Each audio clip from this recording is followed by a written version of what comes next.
Nananawagan po ako sa Lala Move. Sana po tulungan niyo po yung driver na na nakabangga sa amin. Vice ganda, nanawagan ng tulong para sa driver na nakabangga sa kanyang kotse.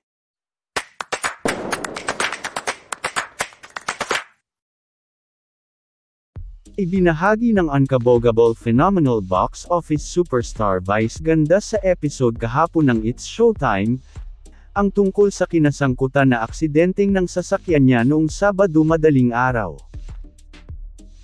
Naantig naman ang damdamin ng mga netizens dahil sa ipinakitang malasakit ni Vice sa mga naging biktima ng sakuna. Nanawagan ng tulong si Vice ganda para sa driver ng truck, nanawagan sa contractor, maging sa logistics company na abutan ng tulong ang driver na tiyak kakaharapin ang patong-patong na kaso dahil sa nangyaring aksidente.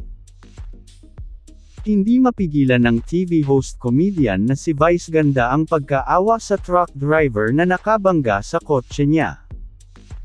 Ayon sa pahayag ni Vice ganda, sangkot umano ang sasakyan niya sa nangyaring karambola ng 4 na kotse, kung saan salari ng driver na nakatulog umano habang ito ay nagmamaneho. Marami naman nga ang labis na nag-alala sa nangyaring aksidente kay Vice ganda nang lumabas ang balita ito. Wala namang natamong matinding pinsala ang komedyante.